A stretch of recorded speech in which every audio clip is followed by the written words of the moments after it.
What's up, it's MrSuperior, man. It's Behind the Clippers. We coming at you with another episode. I'm on a mission, reminiscing. Wanna talk to the hottest barbers in the business. You guys are watching Behind the Clippers with MrSuperior. I'm Freddie Estrada, the Beard Tamer, owner of Modern Guapos Company, 6020 South Archer, Chicago, Illinois, 60638. What's up, everybody? You're watching MrSuperior Behind the Clippers with Freddie Estrada, the owner of Modern Guapos Company. To begin with, man, we'll just go with the basics, man. How long have you been cutting for? How'd you get started? How did you get started cutting? And what motivated you to start cutting hair? So I started cutting hair at the age of 12. The reason I started cutting was I go up to my cousin's. My cousin lived upstairs from us. So I go upstairs and he's like just doing a bowl haircut at the time. So he's like, hey, Primo, can you just go around? So boom. And then the next week, hey, you think you could just leave a little longer? So then that was at age 12. By the age of 16, I was already at a barbershop. So the reason I went to a barbershop was because I went to go get a haircut. And then I'm like, yo, man, like, what's taking you guys so long? You guys need some help. He's like, guys, like, what, you know how to cut hair? And I was like, yeah, I mean, I know how to cut a little bit of hair now. I do all my guys at the house. So then that was at like 15. I started at like a neighborhood salon. And then, so then back in like, by like, what is it, like 06, I was already inside of a barbershop. 2006, I was a sophomore in high school. Yeah. And then the competitor, like, which was Ace of Spades back in the day, opened up. So I'm like, man, I might as well leave the salon and go cut hair at the barbershop.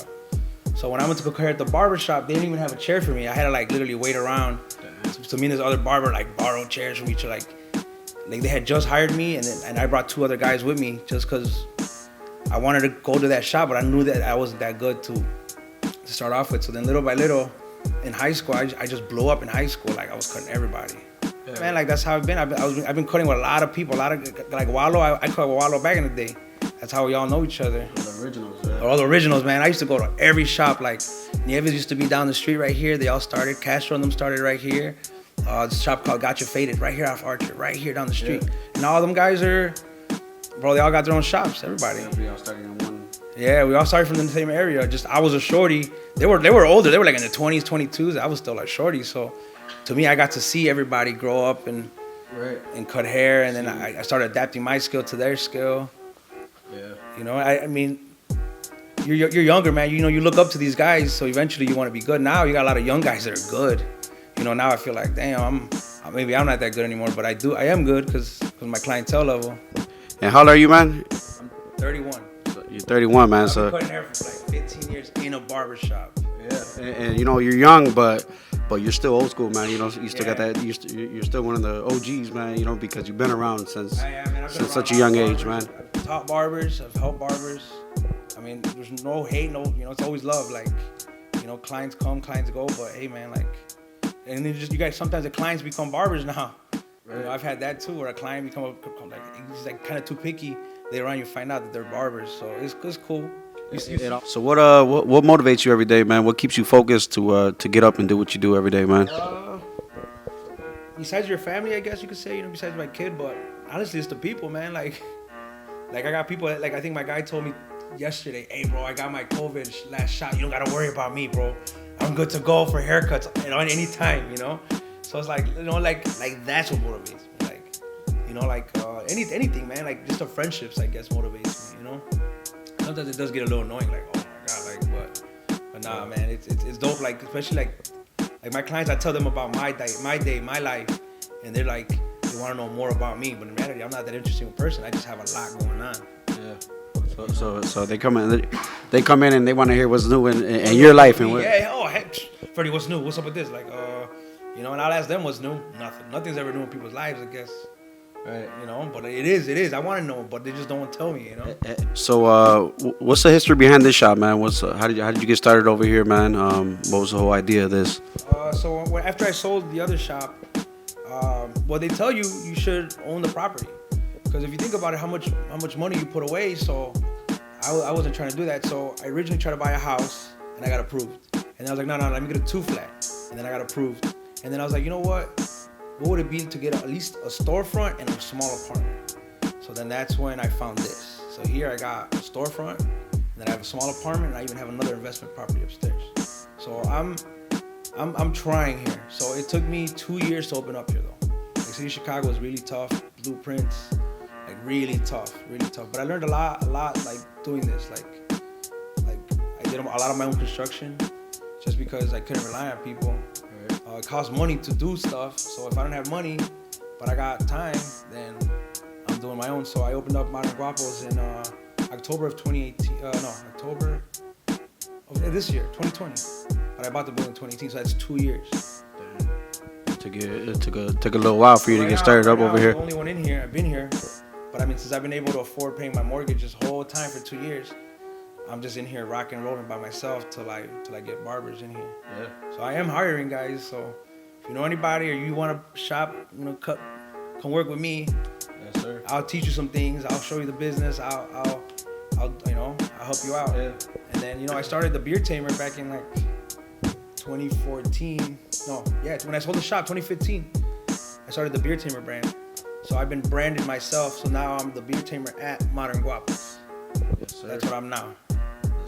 Where'd you get the name from? Beard Tamer? The Beard Tamer. And then the Beard Tamer, I don't know, man, just doing a lot of beards. Like me, you know how bad I want to do your shit right now? I know. Like so bad. Like the whole time, I want to look at mustache, like hit up the loose hairs. Like that's, yeah. So like people will let because beards got really like popular lately, like past 5 years? And then you see guys and, hey man, like, I don't know, man, I need you to like do something with this. And like, you want me to tame it? And that's how it started, little by little. You say your old shop, man. I know it was Face City, man. Yeah. So then in 2011, so in 2008, I was cutting. I graduated high school. I got my license in 2010. Got my license, and then by 2011, I opened up Fate City in Forest Park. It honestly took us 3 months to like remodel and open up because the town was so lenient.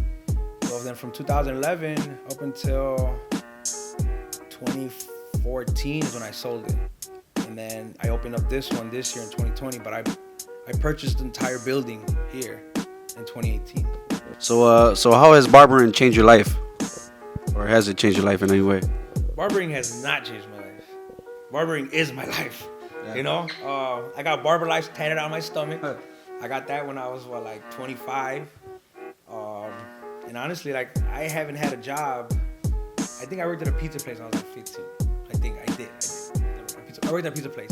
When I quit my job to cut hair, the guy was like, you quit the job to cut the hair? I'm like, yeah, man, like, it was an Italian guy. I was like, why wouldn't I quit my job? I'm like, everyone needs haircuts. And then boom, ever since then, I was like 15, 16. Been cutting hair ever since. Never looked back. Nah, man, I pay my taxes like a normal person. I got bank accounts, so I mean, it has changed my life, man. It's opened the doors for like anything. Like I can do a lot of stuff, man. I can go anywhere. People know me. Like anywhere I go, oh, what's up, Fred? What's up, Fred? People, old clients, still, I know everybody. I don't even care if I don't cut your hair anymore. At least I know I touched that head at one point. Like I touched that hair on that head one time before. Right, you made an impact on somebody's life. I guarantee you, they're not coming to me because I messed them up. Nah, man, because Freddie's booked. Because I'm booked. Right. Yeah, that plays. So what makes a good barber to you, man? To me, makes a good barber. I guess you could say is not like being consistent and not sending your people off. Being communicative, communicate with your people. Invest in your craft. Don't book appointments and not show up. Don't book appointments with somebody and then go out partying and then now, oh bro, I have to cancel. Don't cancel on people, man. People really look forward to their appointments. Like they really, really do.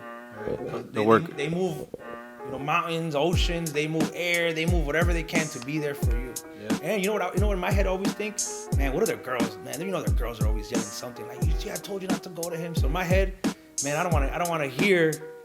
In my head, I hear your girl bitching that I canceled on you, so I already know that I lost out not only on you, but now I know your girl's not gonna let you come ever to me. So like little stuff like that, like But honestly, man, like just stick to it. Keep like that haircut. You should do it better than you did last time. You should always get better. That haircut. If you pushed it a little bit, don't push it this time. Like stuff like that. Yeah. Talk to your clients, see what they really want, what they don't want. So it's just like little stuff, like just. I don't know, just you have to be on it. Like, you have to be on it every day. Try hard. Don't just be in the shop just to hang out, get a haircut. A lot of barbers in the shop just to get haircuts, like for them to be fresh. Right. Like, you should be the last person getting a haircut. That was me when I was 15 when I first started cutting hair, man. It irks me when barbers are in their shop trying to get a haircut. You gotta walk in, and your customer sitting there right there. Nah, bro. You should be getting a haircut. The customer should get a haircut. And then when you guys have time, cut it. Right. But there's barbers like that. See, even why don't we talk about your brother a little bit, man? Why don't you let everybody know who your brother was, man, and the type of person he was, man, his character. I know he was a great guy, man. A lot of people knew him, man. Why don't you kind of just tell us about him, man? So I remember this guy's like, hey, I'm gonna start cutting hair. So he's seen Big Bro cutting hair. So then I gave him my chair. I used to have another chair. I gave it to him. I have his chair. So I gave him a chair, and I'm like, go ahead, start cutting. But I'm not gonna teach you anything till you get some clients. Boom. The next week he had clients, like he had the house full of clients. And then I'm like, all right, I'm gonna teach you this. So then I basically taught my brother how to cut hair, but unfortunately he passed away in 2018. So sorry for your loss, man. Him on me now. But honestly, like this whole like me cutting hair by myself, man, my little guy would have been here with me. Fiji, my brother Nicky would have been here here with me. So technically, I wouldn't need the help because me and him would have been holding it down. Plus, we hired barbers. But hey, man, he lives with me in my heart. You know, he lives with me. So yeah. So he did drop an album. Right before he passed, we did an album, so that's Fiji Little Cup. So I heard it, man. It was pretty dope, man. It's dope, man. Like it goes hard, man. We just dropped that in September of 2020. Yeah, so like right before I opened up my shop, we had just dropped his album. And you guys worked in a lot of shops, right? We worked at shops together, man. So the crazy part is that not only was he my brother, but he was actually my coworker. And sometimes I wouldn't even hang out with him, but I would see him at work. So and he was good, man. Just you know, like sometimes, like I'd be like, hey man, you gotta like, he would be like, Freddie, here's my clippers, man, check them for me. Check his clippers. All right, bro, hear this. Or I would go give him pointers or do this or that. But honestly, man, like he was one of the biggest, like creative-wise, man, like the culture, like that's him, man. Like even right now with my like logos and everything, he would have had it done for me just because that was him. That was he saw an artistic eye that none of us could catch, but he did. You know, I see he had a huge. He had a lot of clientele. He had a lot of people on his clientele, man. You know, his clientele was huge, man.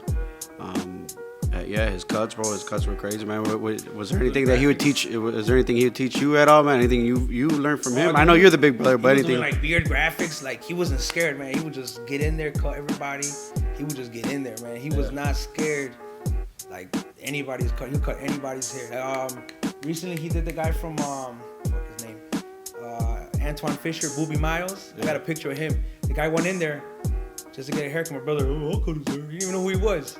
And I'm like, yo, that's the guy, Antoine Fisher. That's the guy from Biker Boys. Fucking these guys, you know. Yeah, so he just went in there, man. He was he's got videos with because he was doing film too. So he taught me film. My brother taught me film. My brother taught me photography. He taught me a bunch of shit. Yeah. So now all my videos are better, and that's what he did. And he did videos with like Lil Durk. He got Gerbil on there. He got a lot of people. Lil Baby. I got footage of all this shit, man. He's got a lot of stuff. But he just got too busy cutting hair, and he kind of stopped dropping the whole camera shit, you know? Yeah. Put the camera down, picked up the clippers harder. Did you already have Modern Guapos in your mind when he was still around, man? Did you know you're gonna open up over here? Yeah, we knew.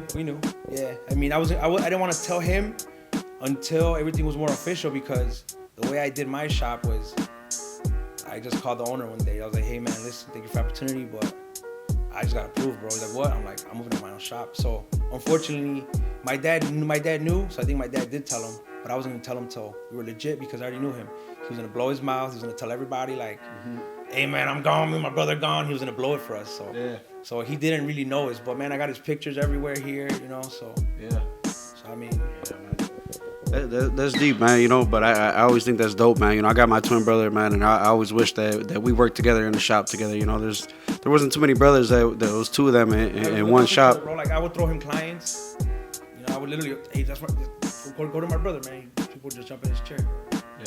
You know? Was he your barber or no? Nah, that was his barber. Oh yeah. Nah, man, I had him line me up one time. He fucked me up. But it's because I think it's the pressure. Yeah. And he just couldn't do my beard. He tapered me up, but nah, he wasn't my barber. Just because I think I would stress him out. Well, yeah, you're his big brother, man. You're his idol, man. That's somebody. Well, this guy would get a haircut every 2 weeks at 1:45. every 2 weeks, and I still haven't booked in. I still haven't booked for 2 years. Over a year I haven't booked. That's that's how I keep him. Yeah, he always got a spot. He always got a spot, man. That's deep, man. I mean, that's my lunch break, but you know, that's that. I always got a spot with me. Like till this day, like I have to literally move his time to book somebody else. But hey, I don't delete his appointment. I just shift it out the way into my lunch break. Damn. That's how I do it. Damn, man, that's deep, bro. That's love to the T, man. You're watching Mr. Superior Behind the Clippers.